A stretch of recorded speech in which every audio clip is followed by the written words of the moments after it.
Alors cette deuxième partie, c'est pour Olivier, c'est un peu pour connecter et en même temps pour répondre à un autre intervenant qui s'appelle, dans l'arobase EV17, concernant l'application, c'est un bien grand mot, ce serait très prétentieux que de me prétendre applicateur, ou application même carrément. Je ne suis pas une application des maths à l'analyse, ne serait-ce que des réseaux sociaux. Je vais juste donner quelques indications sur ce que permet de faire ah là là, je cherche mon briquet que je ne trouve pas, voilà. Sur ce que permet les écueils que permettent d'éviter le fait d'avoir un entraînement à la science. Donc je rappelle, la science c'est les maths, c'est la technologie hypothético-déductive du langage et puis associée à la contemplation de l'extérieur. Ce qu'on appelle l'expérience, les expériences scientifiques. Ce qui évite le fait de... Donc, je veux surtout pas donner prise à une idée ou à une idéologie scientiste.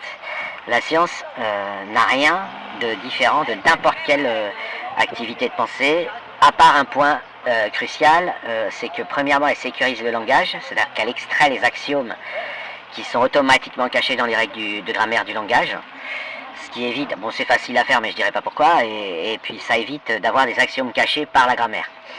Premièrement, donc ça permet de savoir ce qu'on a postulé, même si les règles de fonctionnement d'une langue ne le disent pas, même si c'est tacite dans le fonctionnement de la langue, parce que les langues elles utilisent des tas d'abréviations, des tas de... voilà. Premièrement, donc ça permet d'éviter le bazar linguistique, si vous voulez, avec un prix à payer, c'est qu'effectivement tout devient très long, tout peut devenir très long si vous étudiez une situation qui n'a pas de régularité. Ensuite, si elle a des régularités, il faut les supposer, donc c'est très long aussi, ça peut être très long. Donc il y a ça, et il y a d'éviter le lieu commun consistant à chercher quelque chose de caché. Un objet mathématique est un objet égal à sa propre illusion, donc par définition, donc de toute façon, il n'y a rien de caché. Et par ailleurs, la science étudie les illusions, elle n'étudie pas le réel, elle ne peut pas. Enfin, je veux dire, elle va pas... Alors évidemment qu'à la fin, avec le progrès, avec les raisonnements et tout, vous arrivez à ce que pour quelqu'un d'extérieur, ce qu'elle a découvert paraisse à quelqu'un d'extérieur comme elle a découvert un secret. Vous voyez, par exemple, que tous les objets tombent à la même vitesse alors que à cause du frottement de l'air, ça se voit pas sur Terre. Bon. Mais elle a découvert que c'était le frottement qui empêchait ça, etc. En fait, donc ça permet une certaine forme d'ajouter des formalismes partout, là où il n'y a rien du tout quand les gens pas scientifiques discutent. C'est-à-dire quand ils brassent de la bouillie avec toujours les mêmes mots, la science utilise des mots différents. Alors il faut se méfier aussi parce qu'il y a des slogans de la part de scientifiques qui sont vraiment trompeurs, et vraiment d'ailleurs les scientifiques sont chiants pour ça quand ils se mettent à... un jour il y a un scientifique qui a dit faire des maths c'est donner le même nom à des objets différents. C'est exactement ça c'est un slogan snob qui décrit comment dire, l'intimité du mathématicien qui va chercher des correspondances, mais en réalité faire des maths c'est donner des noms différents à des objets égaux, enfin à un même objet, et s'apercevoir qu'ils sont égaux à partir de raisonnement. Donc c'est exactement l'inverse que ce qu'a dit ce mathématicien snob, grand mathématicien, qui savait qu'il disait une connerie, et qui disait une connerie exprès, parce que c'est un plaisir pour les scientifiques, quand ils parlent tout haut, de dire des conneries. Voilà, parce que comme il parle en général à d'autres mathématiciens, les autres mathématiciens éclatent de rire. Et c'est tout simplement ça, hein, c'est l'habitude de parler en conférence à d'autres professionnels. Eh bien, vous dites l'opposé exact de ce que vous pensez, et tout le monde éclate de rire, et vous avez fait comprendre plusieurs choses en même temps, mais c'est hélas réservé aux initiés. Donc voilà, et du coup quand vous allez attaquer... l'avantage en fait du scientifique, c'est qu'il sait qu'il va trier des illusions. Il n'est pas dans le délire snob, genre on cherche la réalité cachée derrière les illusions, etc. Non, non, lui il fait de l'algèbre, des statistiques et tout, sur des illusions de manière parfaitement assumée. Et ce qui permet, si vous voulez, de ramener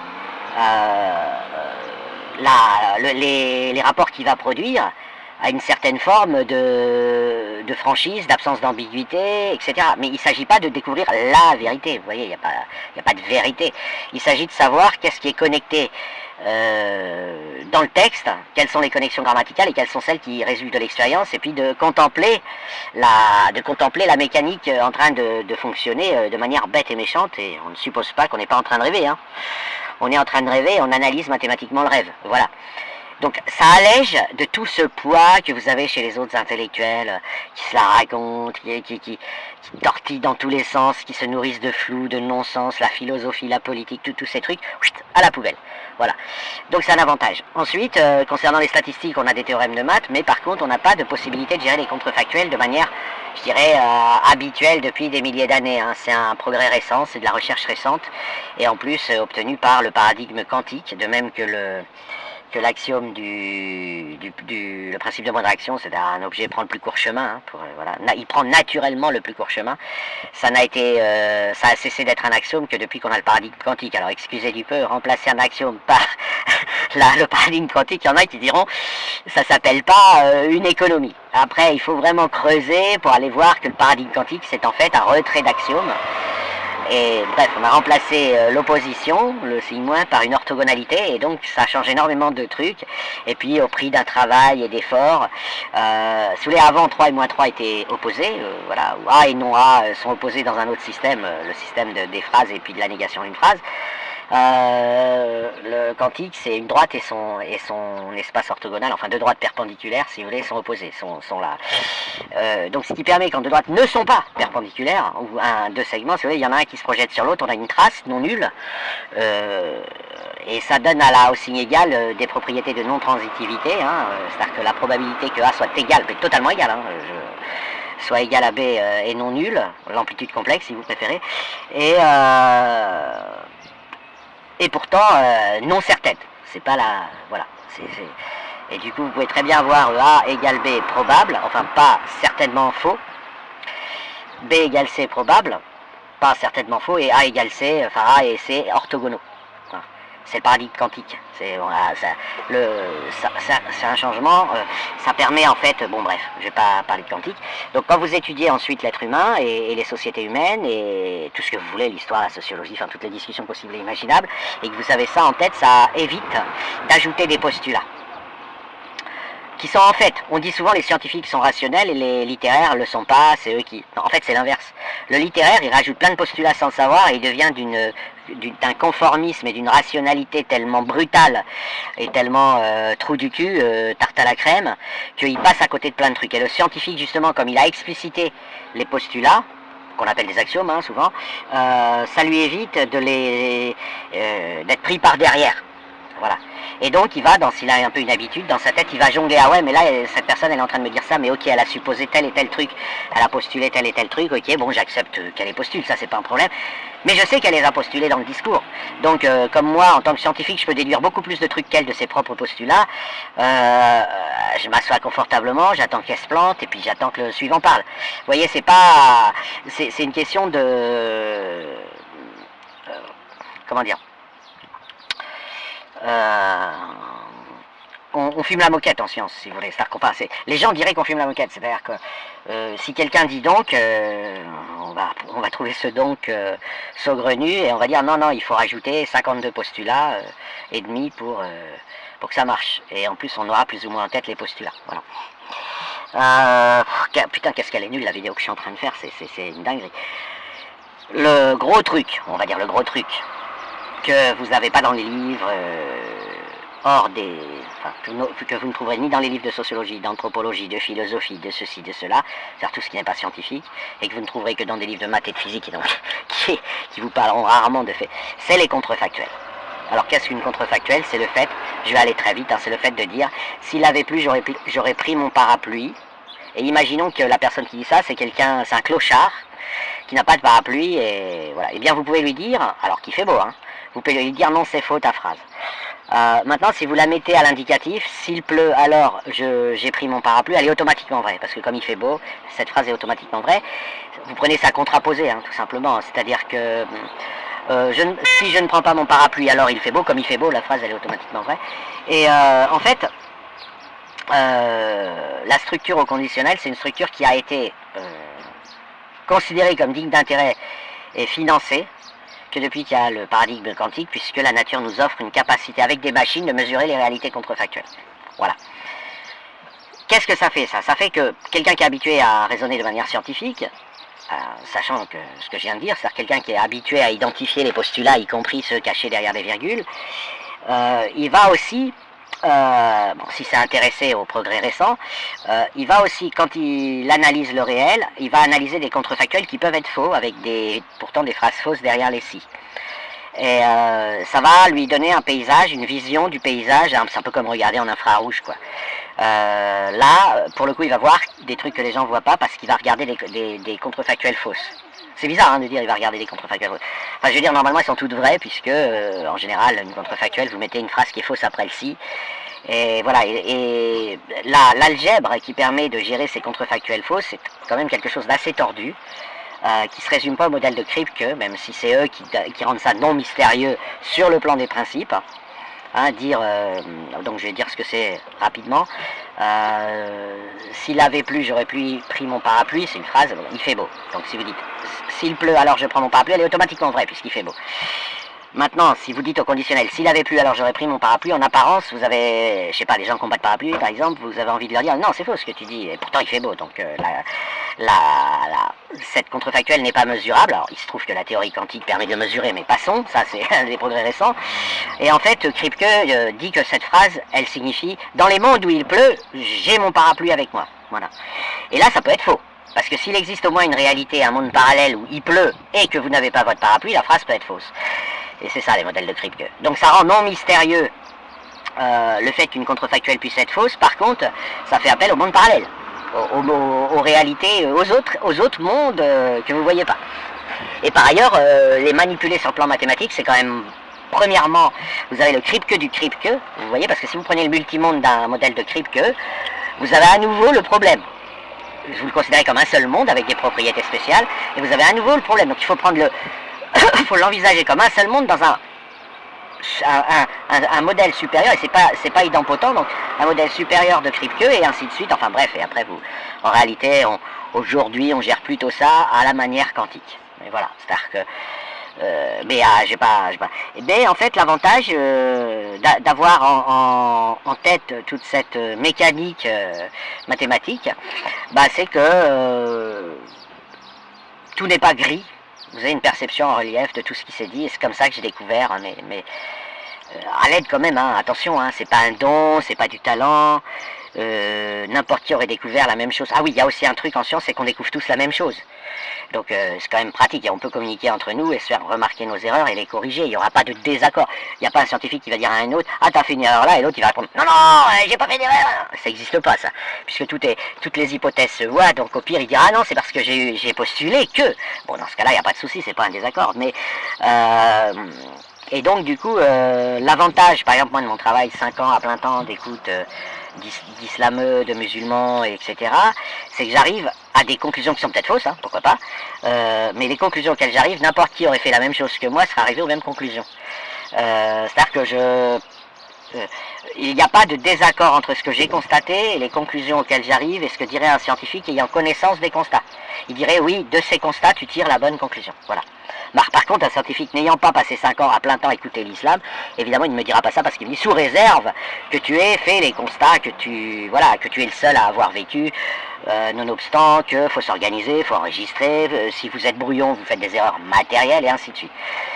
Je vais prendre un exemple simple parce que j'en ai parlé dans une vidéo récente. Lorsque j'analyse la destruction des récepteurs du féminin par la contamination à l'islam, j'ai pas en tête le caractère théologique, j'ai en tête la réaction de l'organisme constatée chez tout le monde. Voilà. Et je sais pas si c'est dans les neurones, si c'est dans les cellules du pied ou quoi que ce soit, mais j'ai un truc constaté chez tout le monde. Donc je fais un schéma abstrait, des neurones abstraits, etc., tout ce que vous voulez. Et ensuite, quand vous analysez l'amour, bon, d'abord, il faut établir une équation qui dit qu'aimer égale trouver beau, ce qui n'est pas évident, parce que nos sociétés sont imprégnées de religion et que les gens combattent totalement cette évidence. C'est-à-dire que, ah ouais, non, je l'aime pas pour son apparence, je l'aime pour sa beauté intérieure. Ils disent quand même beauté, hein. Mais ils essayent de combattre ça. Mais ils en sont pas rendus à dire, je l'aime, y compris avec sa laideur intérieure, etc. Enfin bref, passons. Donc une fois que vous avez l'équation aimer égale trouver beau, contre parenthèses d'ailleurs, j'ai pas fait exprès de découvrir, mais passons.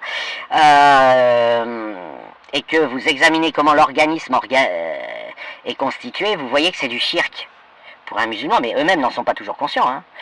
Ah, les plus radicaux, ils le disent, mais le musulman de tous les jours, il le dit pas. Tomber amoureux, c'est du shirk. Alors jusque-là, pas de souci. On est d'accord, on n'est pas d'accord. Il y a des musulmans qui vous diront qu'ils sont pas d'accord. Après, reste à trouver ceux qui sont de bonne foi, hein, parce qu'il y en a qui, pour l'extérieur, préfèrent dire qu'ils sont pas d'accord.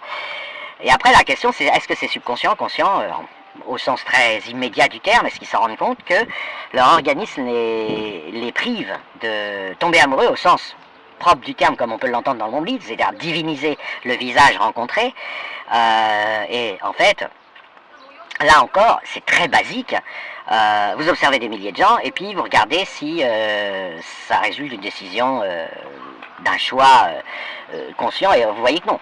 C'est simplement dans les conversations, vous entendez qu'ils sont pas amoureux. C'est tout. Il n'y a rien. Il n'y a pas de trace d'amour. Parce qu'il n'y a pas de récepteur. Il n'y a pas la fonction organique a été atrophiée par la lutte contre les baisses de foi qui elle-même n'est pas toujours consciente. Et en fait, c'est très simple. Et ça peut être très facilement contesté à condition d'aller regarder les postulats. Je ne vais pas en faire la liste parce que la vidéo durait 3 heures. Mais vous avez tous les postulats qui sont là et qui sont tranquilles. Et en fait, les postulats, je les ai tous testés séparément. Les gens sont tous d'accord. Après, leur conjonction...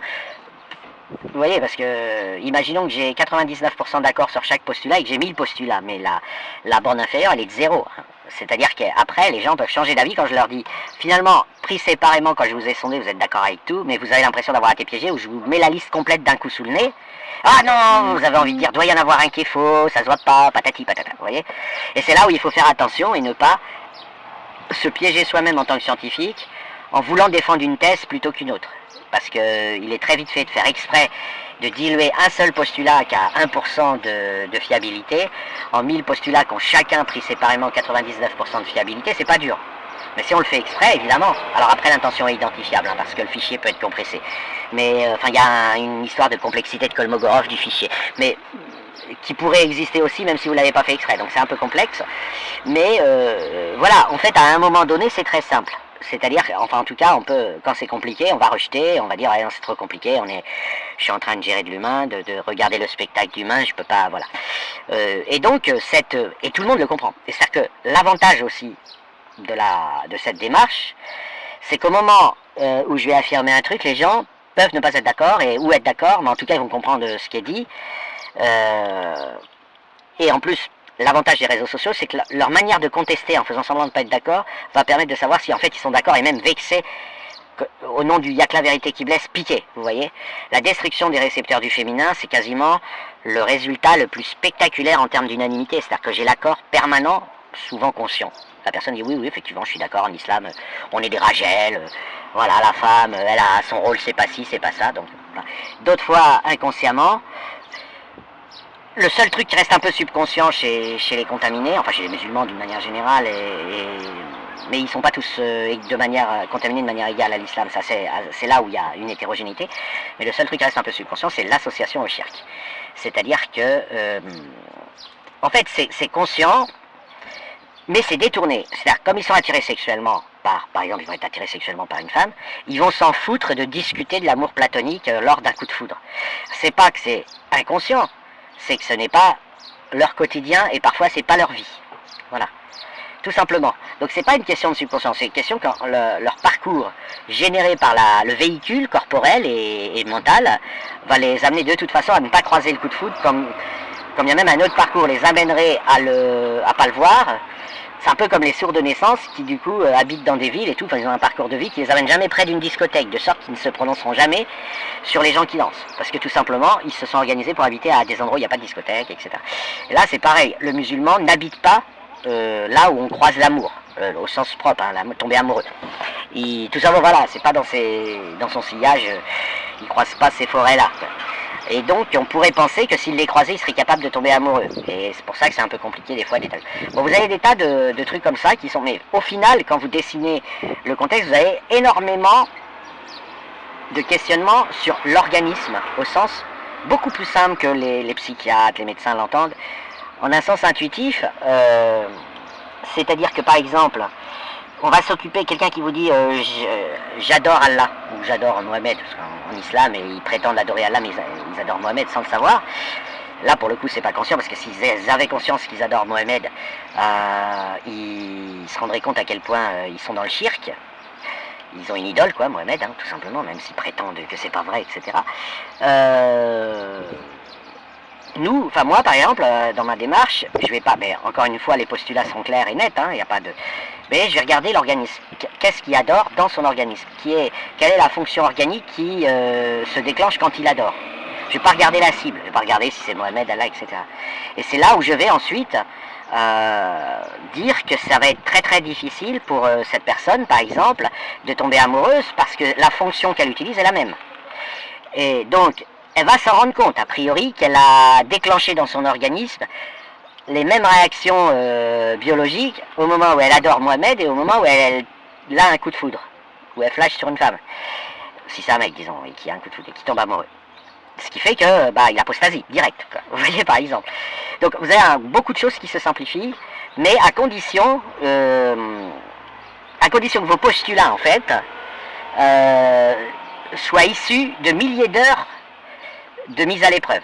Parce que derrière, vous n'avez plus de sécurité. Derrière, vous allez construire un schéma qui va émerger. Vous allez devoir montrer que ce schéma, c'est que tout autre schéma est équivalent. Ça, c'est très dur en général. Parce que sinon, vous êtes un constructeur de modèles. Et puis, un constructeur de modèles, ça n'a aucun intérêt. Hein. Vous avez 1000 façons de décrire par un modèle des constats. Il faut montrer que tous les modèles sont équivalents et que vous avez pris un dénominateur commun, etc. Et là, c'est un peu dur. Et là, c'est là que c'est les maths pures. Vous n'avez plus besoin de vous demander, de vous poser des questions de constat, de statistiques, etc. Je sais plus ce que je veux dire. Voilà, en gros, le seul moment où vous êtes en contact avec le réel, c'est vraiment la quantité de choses qui est dans vos données, dans votre tiroir. La quantité de photos, si vous voulez, voilà.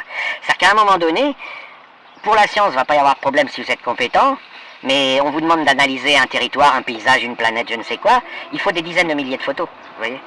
C'est-à-dire que, par exemple, les télescopes là, qui observent l'univers et qui ne peuvent pas le tester, moi l'avantage c'est que je peux tester le milieu, hein. J'ai fait, je sais pas, plusieurs milliers de vidéos, Dieu a créé les Juifs à son image, avant j'avais fait Dieu a créé la femme à son image, j'ai eu des centaines et des centaines j'ai collecté des centaines de réactions, j'ai pu tester le milieu. Un astronome, un astrophysicien, il ne peut pas envoyer une étoile dans un trou noir pour vérifier de quelle couleur ça se passe, quoi. Il observe, voilà, il espère. Mais en fait, une fois, il faut une grosse quantité de données. D'où, au départ, j'avais l'impression de faire un mi-temps, je me disais, et puis j'ai été happé par la nécessité d'enregistrer, d'entendre. Et au bout d'un moment, je suis plus intervenu. Hein. Les gens m'ont un peu entendu dans l'espace, puis ils m'ont plus entendu. Pourquoi? Parce que à chaque fois que moi je parle, je me prive d'écouter, tout simplement. Voilà, bon, ça c'était un peu pour dire, pour témoigner comment je marie mes réflexes scientifiques à cette analyse, mais bon, la vidéo est quand même assez longue. Hein.